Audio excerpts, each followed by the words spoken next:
And Robb is like, fuck, that sucks. And Cat thinks, yeah, these men were lost by me. These Karstark men, may the gods forgive me. And Edmure's like, yo, let's cover it up. We don't gotta tell anybody. Like, no one needs to know nothing.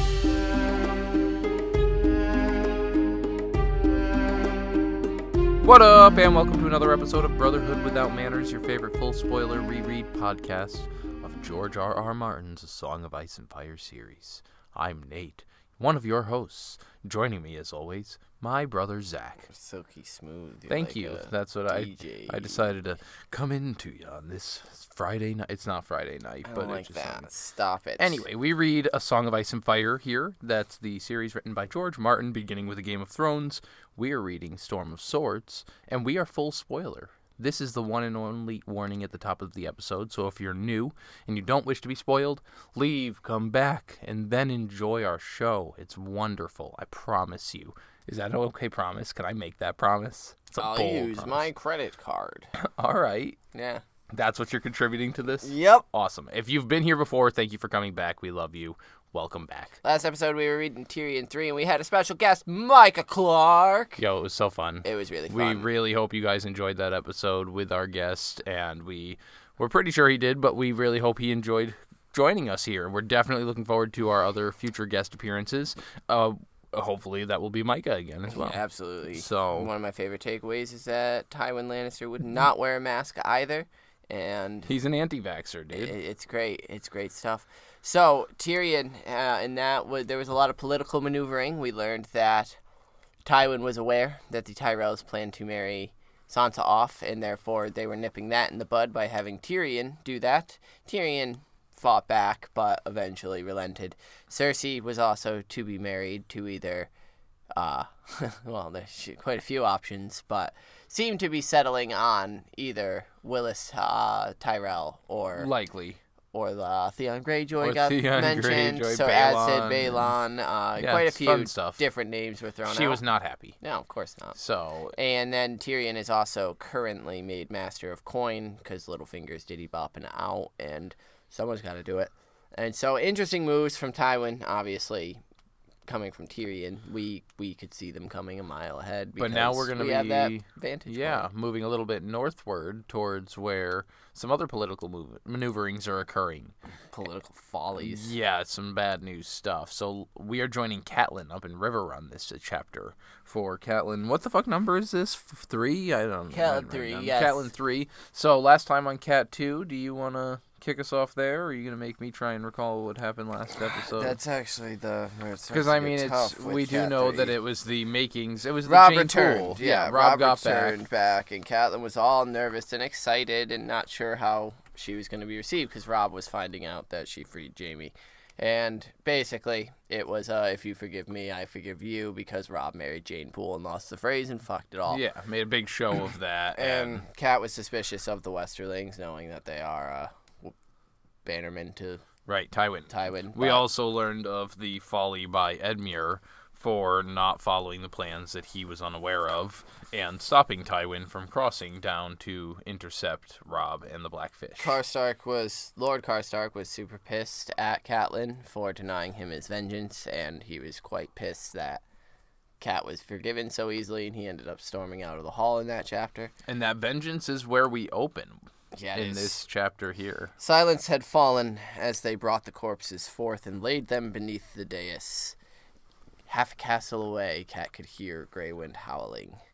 And these two boys are squires, Tion, Frey, and Willem Lannister. Yeah. And so she says that Grey Wind can smell the blood across the castle through the walls and everything. How the fuck is it that a Tully has become so attuned to these wolves?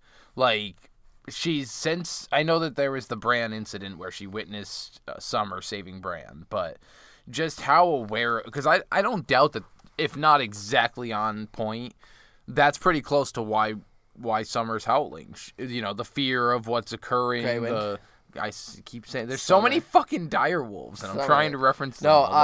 This felt a lot like the Red Wedding to me itself anyway, with the thunder booming outside, and that's a big part of the Red Wedding is this boom, doom, boom, doom that she hears.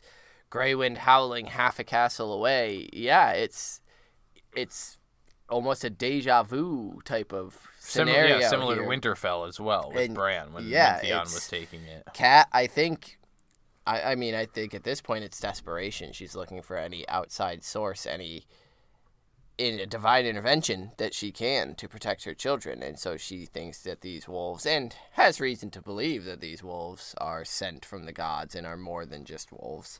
And so, yeah, she's fucking into it, and I love it. So as she's watching the bodies, the corpses laid down in front of her, she thinks that this is how Theon and Bran would have looked. They're a little older. Am I jumping ahead? Theon and Bran? Oh, my God. What is happening with me? Rickon and Bran, little Brandon Stark. Yes. These two boys before her could be her own children. It's, you get your shit together. I'm sorry, listeners. I don't know what's going on. Fuck. I need to have like a coffee or a tea or something. Yeah, these two at her feet, these two dead boys, could be her own sons, Bran and Rickon. These two are a little older, of course, but naked and wet, they seemed such little tiny things. The blonde boy, beside the ruin the knife had made of his throat, had died peacefully, perhaps in his sleep. But not Tion Frey, yo. But the brown-haired cousin had fought for his life, evidenced by the cuts and slashes covering his arms and the blood that still trickled slowly from the wounds. Jenna's son? Covering his chest, belly, and back. Yeah, Jenna's son. It makes sense that he would have fought so hard then. Yeah, and Kat notes that the shadows were hiding the crown, the shadows from the crown were hiding Robb's eyes as he looked upon the dead, and she wonders if he's seeing Bran and Rickon as well. I love that fucking image. And it's the last time, other than at the previous chapter where he's introducing his queen, that we've seen him wearing this crown was way back before he left, when it barely fit him, and it looked strange because it was so large. And here it's casting this shadow, showing him almost as this malevolent king. This, obviously, he's not malevolent. He's a confused, scared kid who's having trouble figuring all this out, but maintaining that and that crown adding to that atmosphere around him is just a sweet visual. Do you think that's what Grey Wind is responding to? Is the anguish Robb is having this moment? I would have to assume so. Or is it Grey Wind is just angry and pissed and wants... I think Grey Wind understands that, somebody died. Like, she's aware. She said that, in her head. It's responding to that he can smell the blood from the kids. But I definitely think it's more of the anguish that Robb's in. Like, shit, how do I fix this? How do I come to solve this? Somebody's dead because of this. And that, coupled with the killings, is what's causing Grey Wind to lose his shit. And because this is just such a bright, sunshiny ray of a chapter, Catelyn then thinks if they will lay Sansa naked and pale beneath the Iron Throne once they killed her. At this point, has she completely given up hope on Arya? 100%. Well, she mentions a little later that it is faint, fleeting hope. Yeah, every day that goes by, I think Arya is a little more dead to her, and Sansa... Because, she just, she'll mention Sansa, 3 times by herself. They've had no word. No, and I get it. I mean, she's lost so many at this point, just kind of not coupling that in. It's a way of coping, but... Right. No, I was just curious as to, fuck, is she just completely forsaken Arya at this point? Clearly. And outside, Grey Wind is still howling away. Edmure stood to Robb's right. Catelyn was on his left. Edmure's face is still puffy from sleep, where they had woken him, as they did her. And Catelyn just thinks, were you dreaming of beautiful maidens and young summer days, summer songs, summer child things? And she thinks, I hope you were, brother, because my dreams are shit. They were dark and laced with terrors. The night is dark and full of terrors. Yeah, so I know she's met Melisandre, but god damn it, Martin, if you're not just slapping us in the face with that shit. Yeah. I think that's super cool, putting the twist on the words, the laced with darkness and full of terrors. But she almost verbatim said the quote. And for somebody who follows the Seven to be mentioning and who's brought back by this man, exactly. The it's just one little tie there that maybe that's actually something to do with the Red God. That she's got this anguish and these terrible these night terrors, and has shit that she regrets and these terrible choices she's made, and that's what allows for her to be consumed and rebirthed into that fucking scary, scary bitch. Robb's captains and bannermen crowded in the room. Sir Reynold and his uncle Rolf were here, the one that Greywind is not fond of. Maybe that's why Greywind's going nuts. Right. But Robb had seen fit to spare his queen this ugliness, and Cat recalls just how close the Crags actually were to Casterly Rock, and Jane may well have played with these boys as they grew up. And so, I think Cat's a little spiteful there, like, oh yeah, he saw fit to spare his queen this ugliness, and then she kind of backtracks a little bit to her own savageness, and it's like, well, she probably did play with one or two of these kids. And so she looks on the corpses, and this is when we get their names for the first time: Tion, Frey, Willem, Lannister, and she waits for Robb to speak, and after a while, he does. And he commands Small John to tell his father to bring them in, and Small John goes and does so. So the Great John marches his prisoners in, and Cat notes that the men make space before them, like treason could be passed by a touch or a glance. 6 foot social distancing. Everyone which I put think your mask on. Similar to what happened when Ned was brought forth back in Game of Thrones, that people were kind of stepping back. Whoever was it, Arya's chapter that we witnessed that from? Sansa's, I think. Sansa's, whoever it was, they kind of had that similar. Right. It's catched, and she also notes that the men bringing the traders in are very similar looking to the traders themselves. These are all Northmen, wild men, right? Burly, big. And yeah. And that I always, while I was reading this spot, thought about that. Like for Robb Stark sitting in this room with that crown, yeah, he's growing his first beard and shit like that, but. These are like, I just picture these 7'2" fucking hulky behemoth of men. I mean, it's look at Jon Snow as well. It's that like Jon Snow is dealing with giants and mammoths as well, and like they're both in these they're little diminutive green boys who are dealing with these savage men, and one of them took it upon himself because he thinks Robb is weak, and that's why we're here, and.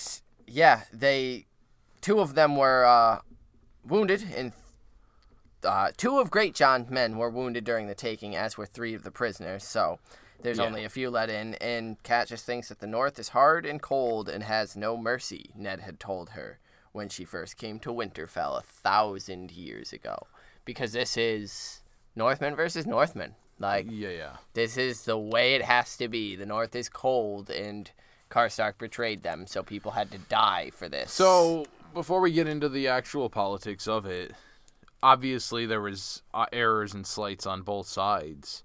Who do you side with here? Karstark committed murder.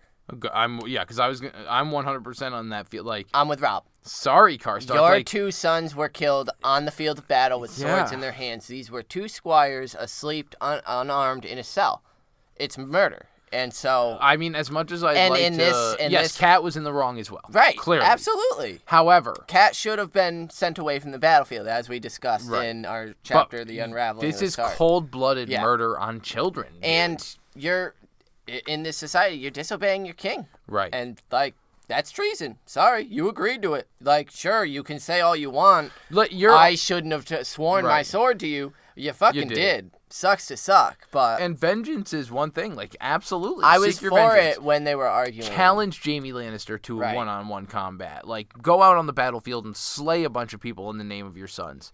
Killing 2 boys, like, clearly, really? Yeah, and that's even Robb thinks it. Yeah. It takes 8 of your men to slay 2 squires. Yeah, because Robb counts and says, oh, there's 5 here. Is that all of them? And Great John says, there were 8. 2 were killed outright. 1 is dying now. And so Robb says, yeah, it required 8 of you to kill 2 unarmed squires. And Edmure chimes in as well that 2 of his men were killed too. And Delp and Edward, these 2 are. One of which, I think it was Elwood, was recovering from a wound. He had just recovered from a wound he got from Jaime Lannister in Whispering Wood, and then he was fucking killed, so extra savage. But Rickard Karstark says that it was no murder. Any man who steps between a father and his vengeance asks for death. I mean, you're wrong. And everyone calls him out on that. But, right. And that's what I kind of breezed over the actual Cat's topic. Pretty devastated by this, thinking that I did this. These 2 boys died. so my daughters might live. He does finally turn it and say, if you're going to blame me, look at your mother as well, because she slew them as much as I. And then she's like, oh, fuck yeah. And it kind of clicks for her into place. The room starts spinning, and Robb, she deserves to feel that. And Robb emulates a king here, because he asks, how could you call this vengeance? This was folly, and this was murder. Your sons, he says, I know your sons. And they died admirably on a battlefield with swords in their hands. And I can tell you this, that neither Tion nor Willem killed Eddard or Torrin. Neither of your sons were slain by those two. So, yes, on a battlefield, I might have killed them myself, Tion and Willem. Absolutely. But they were asleep in a cell. And then he tells Karstark, look at them, he screams. And that's when Karstark says, tell your mother to look at them. And Cat is about to pass out when he says that. Yeah, he says, how can it be treason to slay Lannisters, but not to set them free? Yeah. In war, you kill your enemies. Didn't your father teach you that, boy? And Great John just fucking decks him. Yeah. And Robb tells him to leave him, and Karstark again just says, yes, leave me. Good King Robb means to give me a scolding before forgiving me. That's how he deals with treason. Or should I just call him the king who lost the North? Yeah. Dude, these Northerners do not pull the... No. He already knows he's fucked. Right. He knows, He knew he was fucked when he went to do it. Because there are only so many options and Robb's going to lay them all out in the little council meeting they're going to have after. There's only literally 4 options he could potentially go through right here. So he knows what's going to happen, and he knows which one Robb is going to settle on. Because of the Stark lineage, because of the king he's seen Robb be so far, he knows that he's left with no other option. The only one that they didn't mention that I could potentially see is sending him to the wall. That's what I was going to mention, is that's a surprisingly absent option. I wonder if it would have went that way, because on his trip north to the wall, would he be able to resist the urge of dropping by Karstark? Well, we'll get there when we get there, because if he does that, then he is straight up needs to be beheaded, treasonous cunt. Right. If you're given if you take the black, say you're going to take the black, that's the rule. The thing is, and I think that's a mistake. And we'll get into it more, because I want to mention what would happen if that even holds up by the time he gets up there. But so the doors crash open at this point, and the Blackfish enters with some more Tully men, and just takes a knee and says, your grace, and by that tone alone, everyone's like, oh, shit. And so Robb's like, I would speak with Sir Brendan privately, so Great John, keep Karstark here, hang the other 7. And, all of them? And this is when... Even the dead? Even the dead, yeah. I don't want them... He says, make them a fucking... Wait, he says even the dead. I don't want them tainting my uncle's waters. The bodies, the corpses. And then one of them starts shouting out, but I didn't kill anyone. I partook in nothing. I only waited and watched as a lookout. And he says, were you aware that they were going in there to kill them? Did you hear the screams? Well, yes, I did. Perfect. Hang them first and make him watch, and then hang him. Fuck yeah, Robb. Yeah, and then they leave. Fuck yeah. I feel like that is a very Daenerys decision. That seems like something Dany would... Oh, really? So you're the scum... you think you can get off because you didn't slide the blade. Right, that feels almost a little more brutal than Ned Stark. And so, I think it was a very good decision. Right, a very Robb Stark, Grey Wind...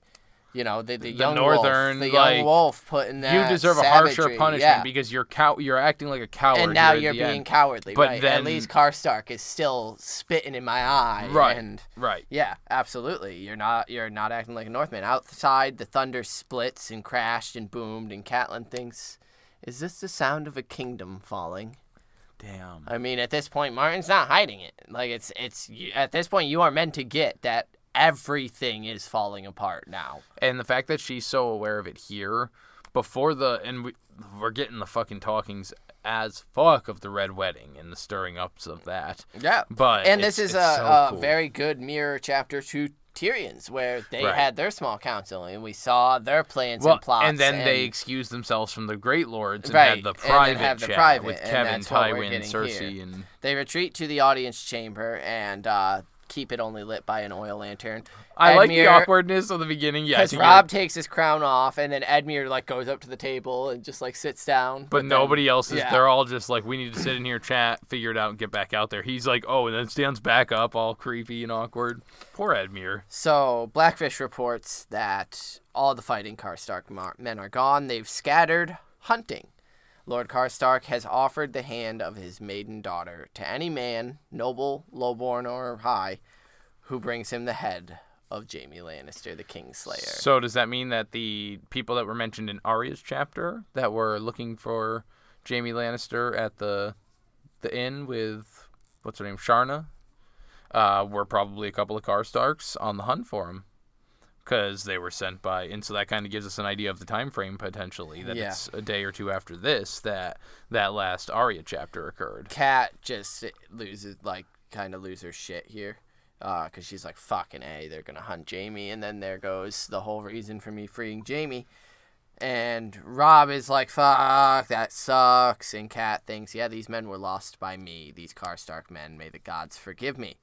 And Edmure's like, yo, let's cover it up. We don't gotta tell anybody. Like, no one needs to know nothing. We'll just keep it a secret. It's fine. It's luckily, fine. Robb and Blackfish are like, yo, it's too late to be trying to pull any such bullshit like that, dude. It's way too late. And he goes, all right, well, then pardon him. Like, you could pardon him, right? Dude, are you fucking daft? Like, he just himself out there said that, like, mockingly. Right. Oh, just give me a scolding before you forgive me. Shame on you, Lord Karstark. Don't kill children. Okay, go to bed now. We're having a feast tonight. Be here by 7:30. 50-50 raffles at 9. Robb says Karstark betrayed him. He has no choice but to condemn him. But then Robb's thoughts go to how Roose Bolton should be warned, because he's worried about how the Karstark men in that contingent will react, and Bolton must be warned. And so Edmure then suggests taking him hostage, and Cat's like, oh, a hostage? Like, this could potentially be a route, and Edmure like jumps on that. Oh yeah, he's like, yeah, hostage, of course, great idea, right? It'll keep his sons in line. It'll, we'll still have the men, blah blah blah. And Robb says, yeah, maybe, but there's been no word from Roderick yet, no response from Walder Frey to the new terms that they've laid out, and nothing from the Eyrie. And Robb turns to his mother being like, yo, for real? Like, you can't tell me every single bird has been lost that's gone to the Eyrie. So I did also really quickly want to mention that when he was talking about Roose Bolton, he was also talking. He mentioned that if he does kill Rickard Karstark, Lord Karstark, that he's going to have to tell his son, who is currently stationed at Harrenhal, Harrion Karstark, and that means they lose the Karstarks. And Brendan, the Blackfish, is like, yeah, but like, do you know that for sure? Some people hate their fathers, and he's like, that's completely normal. Yeah, I get that, but it's the North. He can't forgive the killer of his father, regardless of the fact, just because nobody in the North would respect him then. The North remembers, Uncle. And I thought that was important to mention. Yeah, that, no, like, definitely. it doesn't matter how much they despise each other. Does Ramsay Snow count for that? Because clearly he's a bit off the fucking kilter there, but if even somebody like the Karstarks, this Karstark has gone off the fucking rails, and yet Robb's like, he's not going to accept me anymore. This to me is, this divide between families is mendable. The Karstarks and Starks. What happens between the Boltons and the Starks is not, because the Boltons help a family violate guest right. And so, literally, the Boltons are detestable in the eyes of the gods, and therefore the North remembers that this entire house is now a piece of shit and is a stain that should be wiped off of the face of the earth.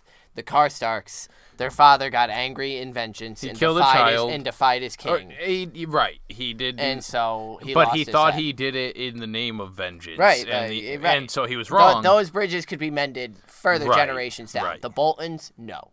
So I think that's sort of the difference in the North remembers when it comes to those two families. But this is when... But yeah, we were back on Lady Erin, and so Robb is asking, like, will your sister... Well, Cat sees it, like, he's not asking, he's begging. Like, give me something. And Cat's like, nah, I can't coddle him. I gotta tell him the truth. And she says, Lysa runs. That's what she's always done. And that's what she's going to do. Don't expect a reply from her. And she will just sit upon her mountaintop hoping everyone forgets her. And even Blackfish adds that she's not going to admit any army, because Robb's like, I'm not even asking for her to fight, just let us through the Bloody Gate, because I can get to Goldtown, take a ship from Goldtown to White Harbor. And Blackfish is like, no, she won't admit any army to the Vale, nor through the Bloody Gate. So, like, any army. So, no. Sorry, bro. And is this Littlefinger's doing, forcing it that way to make it that much more awkward for all the armies involved? Yeah. I mean, don't pick a side, and it's exactly what Tywin did in... Right. The rebellion, wait to see how things, there's a strategy in it. And so Robb curses others, take them all. Take Lysa, take Tywin, take fucking Walder Frey.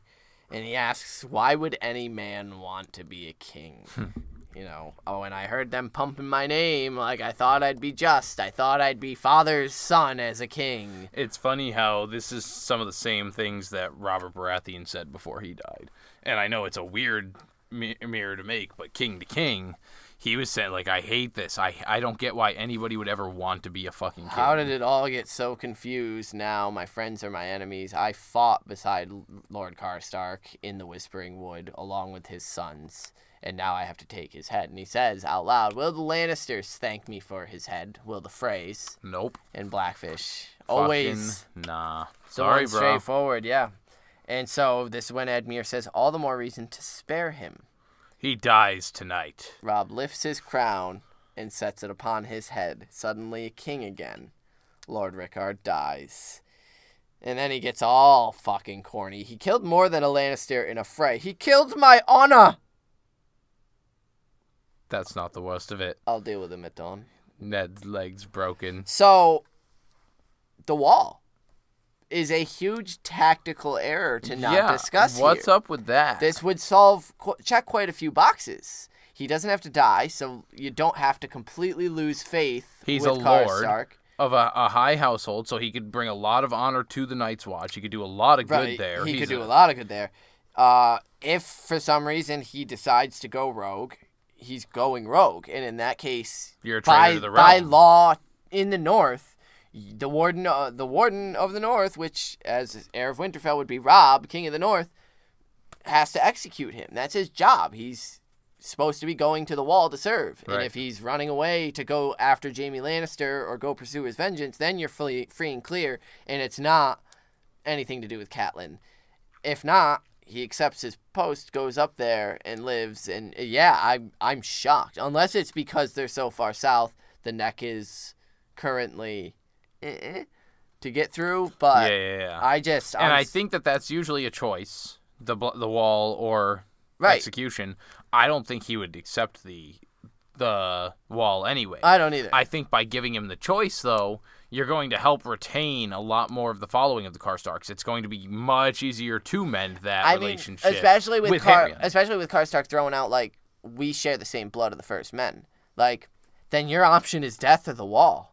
And serve like the blood right. of, like the First Men did, that type of thing. And I think it's a huge blunder that the wall doesn't even get mentioned. And I think that's sort of what Edmure is like hinting at, like then perhaps a hostage type scenario. I think part of that is the southern, the Riverlands influence on Robb at this point. If Roderick was there, Roderick would be like, why not the wall? Or Lewin. Any one of those people that are more affiliated with it, as opposed to Brendan Tully and do you Catelyn. think it's not coming up for Cat because Jon's there? And it's just possible. She kind of ignores the wall as this. No, that's where the bastard is. So the wall. We don't think of the wall. Yeah, right. It's really interesting. But Robb says he'll deal with him at dawn, and so we get the jump cut to the Godswood where it is soaking rain, crowded as fuck in the Godswood. Especially for the Godswood. Because she said all the noble lords and ladies had come out to see the end to the night's dark dance. Pouring. Yeah. And Robb makes his way up to the block, and he takes the poleaxe from the headsman. And he's like, no, I'll be fucking doing this myself. And Karstark was brought up. He's there. And he dies at my word. He must die at my hand. Karstark nods and thanks him for that at least, but not else. And he reminds Robb here that they were kin. They are our kin, Stark and Karstark. Blood of the first men flows through his veins like it does mine. And Robb says, that didn't stop you from betraying me. It's not going to save you now. And Karstark comes back with, no man is so accursed as the kinslayer. And then he kneels down, putting his head on the block. This is all before the heart tree, which is very So old this school. is something that could, because I feel like anything that happens in the heart tree is very important and has the potential to come up again, especially because of Bran and what he's going to be capable of. And so this taking place here is important. Kneels and tells him, the gods shall judge you as you have judged me, which I just feel like is a very significant line in front of the heart tree. Robb kind of reads out the list of crimes in my own name. I sentence you to die for treason of freeing prisoners, killing, murdering 2 boys. And he asks for Karstark's last words. And Karstark says, kill me and be cursed. You are no king of mine.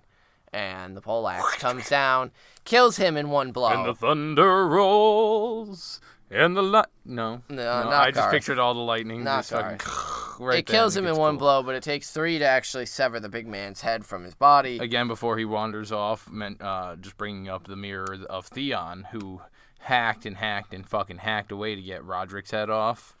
Not Roderick's head. Was it Roderick's head? No, Michah. Thank you. Whereas, it took 3, but he killed him the first time. So, dead. Now a couple more to get it off of there, and we're done. But he immediately tosses the poleaxe to the side, turns, and goes to the heart tree, face to face. And Cat prays for him. Gods forgive him. He is only a boy. He had no other choice. And that's the last she saw of Robb that day. Blackfish rode out shortly after the Karstark men, taking 100 Tully men with him, though no one really expected him to bring any back. Right. Cat retreated to her father's solar. Where Meister Vayman had expressed to her that it's coming soon. I think Cat's next chapter, the angels are coming for Hoster Tully. It is time for her father to lay down his sword and shield. It is time to yield. I mean... And she's like, yo, you talking about my son and my father there, motherfucker. I was going to say, to be up front, Hoster probably hasn't had a sword and shield in his hand for quite some time.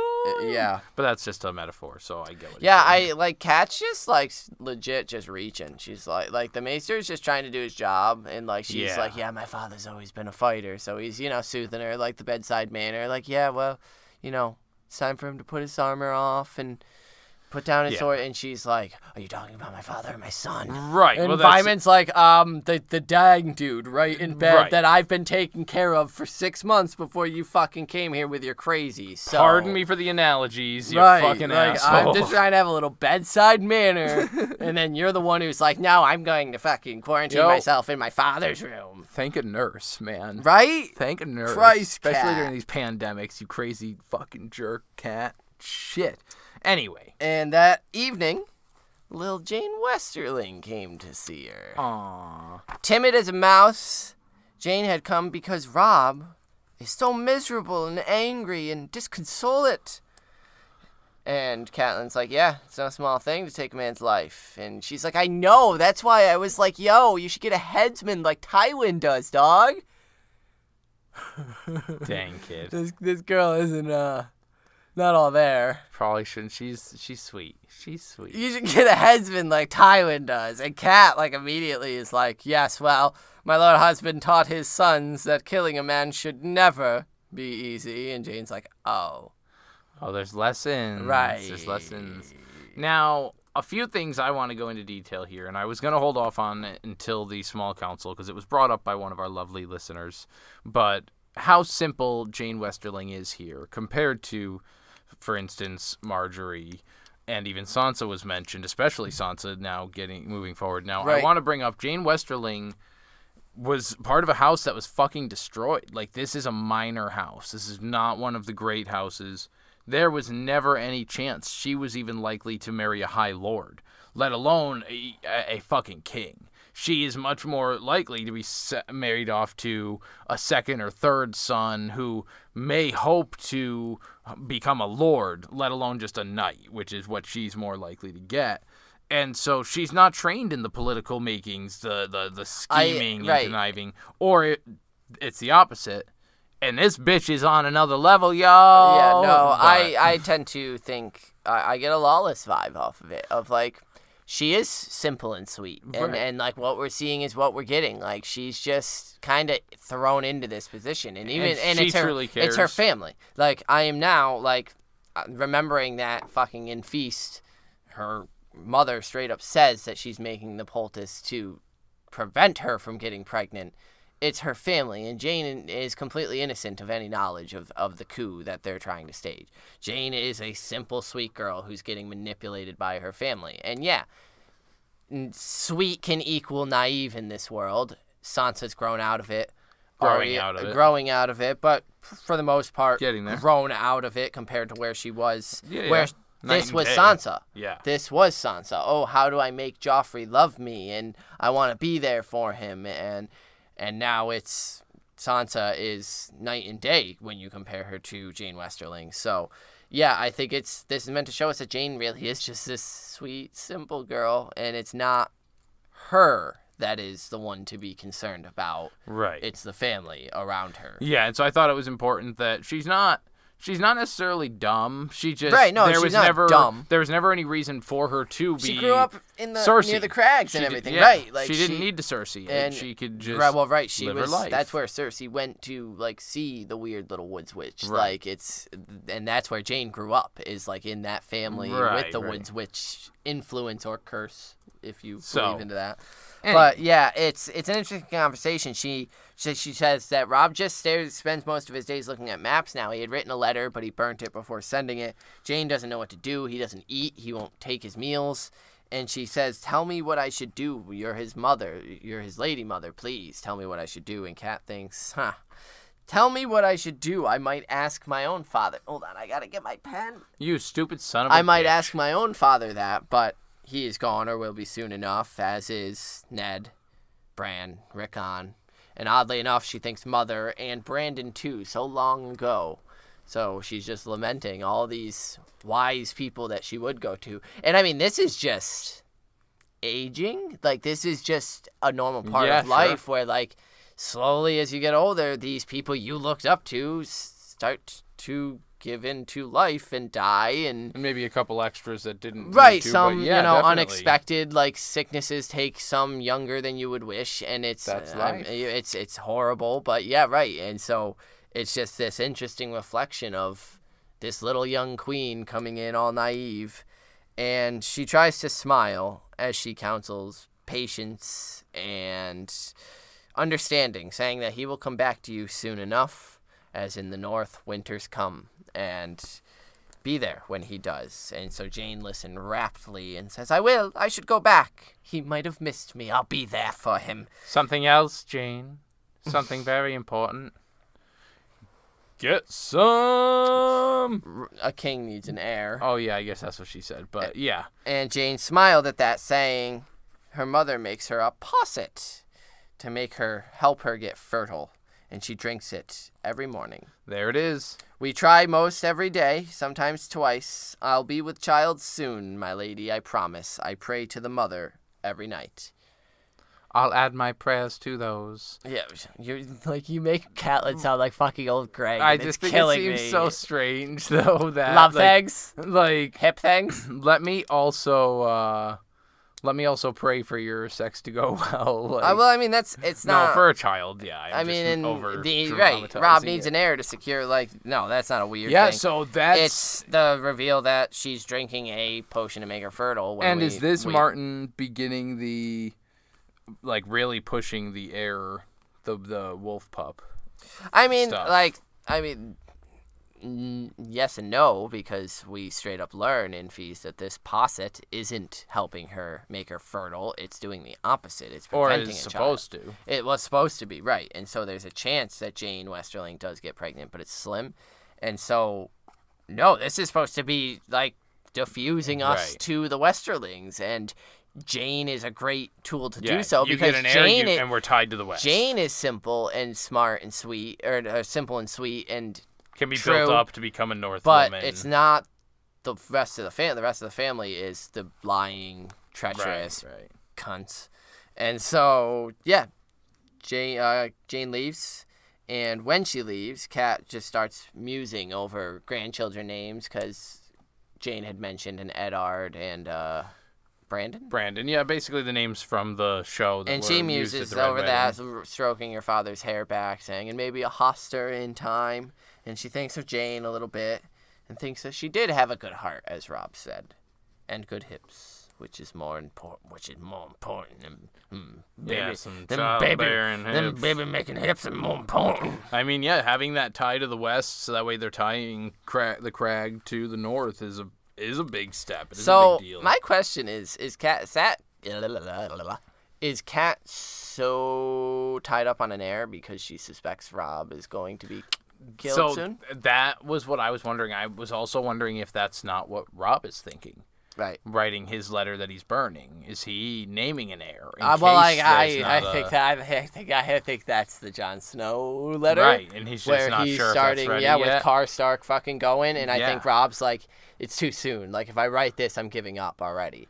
And I can't do that. That's kind of where I was thinking. That's what Catelyn is here with her obsession with the hips and everything. It's this. We need to have an heir because things are falling apart. Everything is falling apart around us. We need to have a prince in place. Yes, we need to secure this in case something happens to Robb. Because her kids are Bran and they're all fucking dead. Rickon, the other heirs who would be the princes who would take the throne just by succession if Robb dies are gone. Yep. There's nobody left. She needs somebody to maintain kingship in the north, and I guess, that's pretty much where we're at with that's Robbie the end and of Catelyn 3. So we'll convene our small council, get some motherfucking inductees up in this bitch.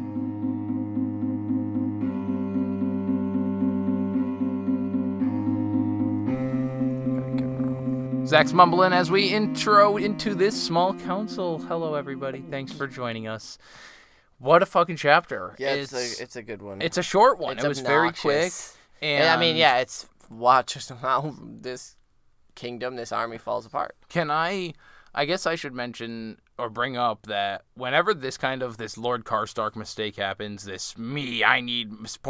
I always go fucking straight for the throat when Tion does this, because Tion does it a lot. Why is it so different when Rickard does this kind of thing, betrays his king, and he's a traitor, he's killing children, just like where she's comparing Bran and Rickon. He just did the same thing, but we're not nearly as harsh towards him. Well, he's getting vengeance. It's very wrong, but because he's fighting for his fucking kids, and Theon's fighting for his fucking dick vanity fuckface self. There's Karstark's at least coming at it from a father. He at least even has that little bit of an iota of a reasoning behind his anger, whereas Tion, they kept me as ward. Perfect. So, question answered. You got an inductee for Catelyn 3. Edmure. Yeah? Yeah, the poor guy just wanted to fucking... he just got woke up in the middle of the night. He just wants to help. He was just coming in. He sits down, and he's like, oh, no, nobody's sitting... Fuck. I'll stand back up. What about a hostage?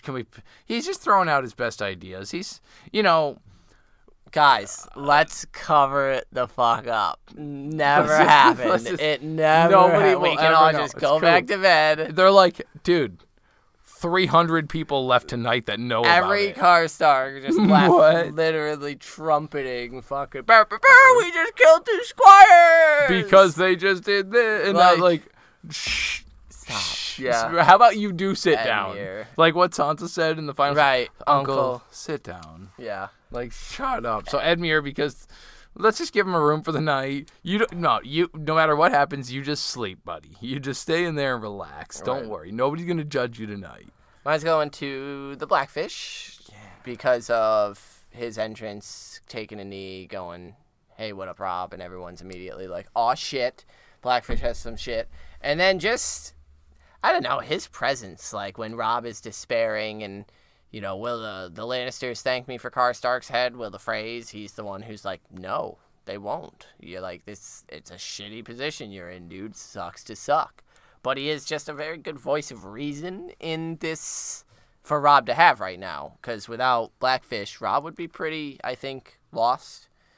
And so, as well as Catelyn, because she relies on him as well. And Blackfish is just fucking cool, so... Yeah, word. Blackfish. Cool. Tight. So we got some inductees from you guys, the listeners, that we need to read out. Yeah. So I've got open here Julian's. Julian writes in, says, "Good day to you, sirs. Is this the sound of a kingdom falling? Good Lord, George doesn't beat around the bush in this chapter. It all smells like death and despair. The only glimpse of hope is, ironically, the promise of a baby for Jane and Robb. Speaking of, she may be sweet, she may have good hips, and she's probably a bit young still. But, ouch, does she sound kind of simple compared to the level of speech of a Marjorie? If you didn't guess by now, this was the email I was mentioning earlier when I brought up this topic during the episode. Compared to the level of speech of a Marjorie, a Sansa, the intelligence of an Arya, etc., she just doesn't seem deep and smart at all. Poor girl, been given a bad image in this chapter. Hopefully she's a bit more than that. Like I said, I think it just shows that she didn't need that kind of level. She wasn't, that's her lordship and the house she's part of isn't quite even on the level of the northern house at Winterfell, the Starks, but it's a much lower house. They don't have as high of expectations of those types of ladies and lords. Hopefully, because she's the exception in the code of honor Robb respects so much, after our dear Ned, what an idiot to be honest, the book highlights way more the downfall of the king in the north than what the show did. Or maybe it's because I know it all. The choice of words, though. As for my inductee, I choose Ice, the sword that took Ned's head and that should have been in the hand of Robb right now, when himself took the head of this traitor. Have a good day there, Valar Dohaeris. Thank you, Julian. Awesome inductee. Ice is certainly missed right here. There definitely wouldn't have been the need for 3 swings of the pole axe. And while it wouldn't have changed too much, the image would have been fucking sick. So thank you, as always, for your inductee. We also got a Raven from the Dreadfort. Actually, we got 2 of them. And so, first with Catelyn 3, Corey says, "Hey guys, Northmen versus Northmen. What could go wrong? Geez, Robb, stop acting like your father. Did you not learn anything from his death? I hate to admit it, but Edmure did provide great counsel." My inductee is Lysa Arryn. She is smart and or craven enough to ignore Robb's call. No one in their right mind will pledge loyalty to a king that kills his own bannermen over a few dead cubs. Cheers from the Dreadfort. Wow, that is a very savage Bolton answer, as one would expect from the Dreadfort. Wonderful. Corey also got us his Tyrion 3. Unfortunately, we recorded the Tyrion 3 with Micah very quickly. Give it right now. So we're going to read it right now. He says, "Hey guys, Holy God's amazing chapter. So much drama between royalty. I'm just a simple honeybee farmer and not too familiar with all this bureaucracy. For that reason, Nate and Zach are my inductees, helping us small folk to fully understand the chapter." Corey from the Dreadfort. Corey, that was nice. And I just called you like a Bolton. Dang. You know? Hey, man. No, thank you, Corey. We appreciate And that. remember, you're probably the most savage beekeeper that we know. Right. So keep that. I mean, you're beekeeping for the Boltons. Like, yeah, dude. That's a pretty dangerous job. We've just gotten a ton of stuff from everybody. We wanted to shout out some real quick of the YouTube commenters. We've got Haven Dietz that comments on YouTube quite a lot. Hey, Haven, what up? And we've got Stephanie writes in all the time. Stephanie on there. Hold on, we're scrolling. Simon Kelly has been commenting on there a lot. Just YouTube's popping off. Lauren Huff commented as well. Right. Thank you guys for keeping the conversation going and there. And then we also have to jump over to the iTunes, the Apple Podcast, where we have a new review that we have to read out from the Socratic Method, who has been listening, and we absolutely love the comments, and we are so thrilled that you're enjoying the show. They say, Brotherhood worthy of joining. They call themselves the Brotherhood Without Manners, but manners is about all this pod lacks. They are funny, insightful, and indulgent in tin hat theories to the perfect degree. Humble and genuine in their interactions with listeners and the material alike. Don't sleep on this pod. Valar 5 Staris. You guys are just awesome. I love tying Julian stars. The Harris is there. Super tight. Thank you guys. We love you all listening. Yeah. So, for those of you who don't already know how to reach us, you can send us an email like all those lovely people, withoutmannersbrotherhood@gmail.com. That's where we get most of our inductees sent. You can also message us on the social medias. I'm on Twitter @mannerswithout. Zach is on Twitter @Karstark92. We have the Facebook group, facebook.com/Brotherhood Podcast, and there's a private group, Facebook, for Patreon members, patreon.com/withoutmanners. We, love the ratings and the reviews, so leave us as many reviews and ratings you can, whether that's on, as Socratic Method did over on Apple Podcasts, whether it's on Podbean or reviews Podchaser. Stupidly help us more than they should, and so we always appreciate the kind words, but the fact that we need to, kind of ask for them Pander as much. for 'em, yeah, it sucks. We hate it, but, it's always we forget. if you guys are just feeling kind and, hey, these guys have entertained me. I want to do something nice and don't have, You can go a to, Patreon to join or anything. Just leave us a little review and be like, hey, yeah. You can just type in ratethispodcast.com/brotherhood and it'll take you right to us. We also have a website, which is www.brotherhoodwithout.com. Sure. Hopefully. Otherwise, Google it. We pop up there. Next episode, we're going to be reading... Jaime 3, and I believe his hand is getting choppity off right off of the bat. Yeah, right off the bat, right at the end of the chapter. at the very end. There's a whole at the chapter. end, the whole chapter. And so then, get us your inductees for Jaime 3. We should have some news, hopefully, about our next guest. Yeah, I'll be emailing out some people. Because we do have others planned for the rest of this book, and we're chugging right along. Oh, my fucking God. I dropped my phone. Well, at least you waited till the end of the episode to start falling apart. With that, we're Brotherhood Without Manners. We out this bitch. Valor to Harris. Peace.